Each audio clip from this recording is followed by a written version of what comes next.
engineering in electronics and communications from Jalandhar. After that, I worked with Ericsson for 2 years as a network consultant. It was then that I decided to quit my job and write UPSC civil services exams, and I started writing them in 2015. So 2015 was my first attempt, and it was this year, in my third attempt, that I finally managed to crack it, and I secured 122nd rank. There's been a lot of difference. In 3 years, I've learned to adjust with failure.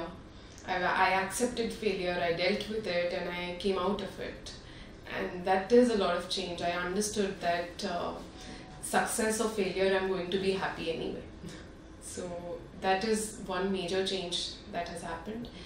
And as far as the journey goes, it was tough, it was easy. It was an interesting journey, all in all. I was reading a lot, I was learning a lot, and I was changing all this while. So yes, it was an interesting journey. Experiencing low moments during UPSC preparation is not uncommon. It is there, but it wasn't very difficult for me to deal with them.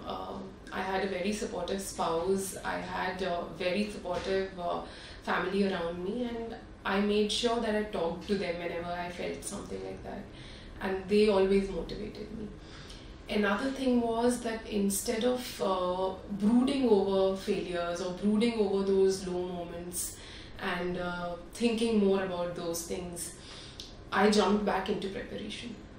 So I did not waste my time on all those things. I instead made sure that I prepare. Preparing was the only way that I could get a rank here, and that would eliminate the reason for me to feel low. So I made sure that I studied. I don't really know what criterias in general are there. I know that people usually take a look at how scoring an optional is, if there is relevant material around for the subject, if you can get guidance easily for the subject. And all these factors should go into determining what your optional should be. But the most important thing I think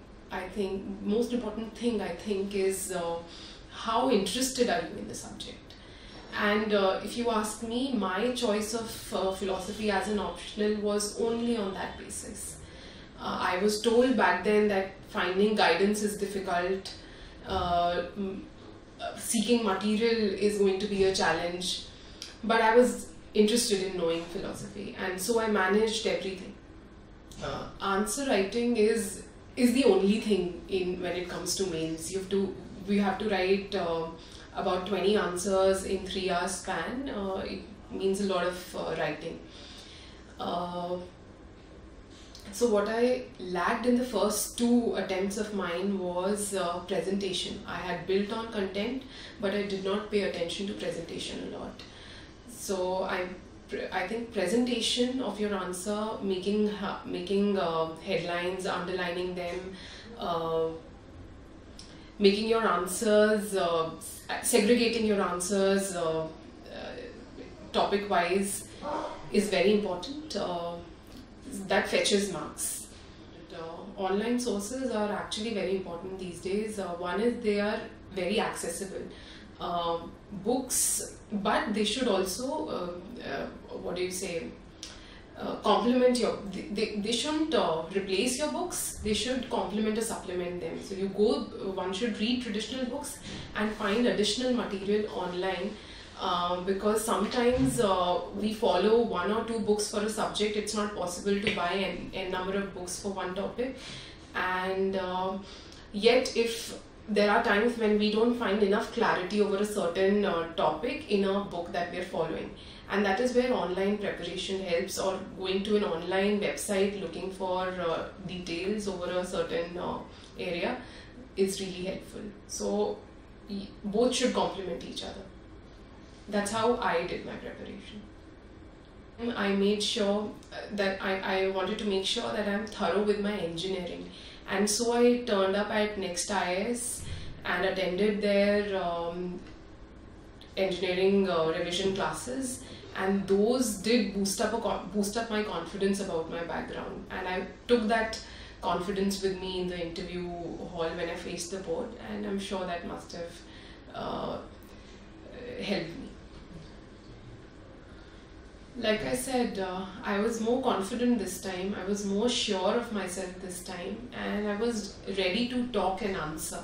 The first time I wanted to shirk and not answer and tell them I don't know, just to avoid answering. But this time, because I had prepared myself and Next IAS had helped me with particularly the technical aspect of the interview, yes, I took that confidence with me and I was ready to answer. Dedication, motivation, qualities or not, but these are the two things that an aspirant must have if you are to write an exam and succeed in it, because it is quite unpredictable.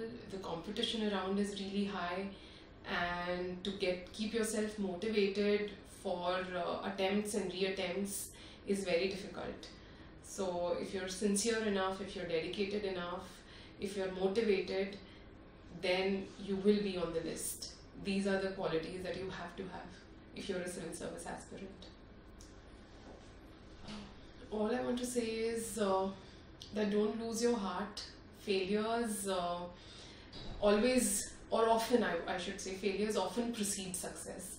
So don't make failures make you give up. Overcome them and continue your journey, and you will enjoy it once you succeed. And I would rather advise that you start enjoying your preparation, and that will ensure your success. That's all I want to say. Apart from that, you all have my best wishes.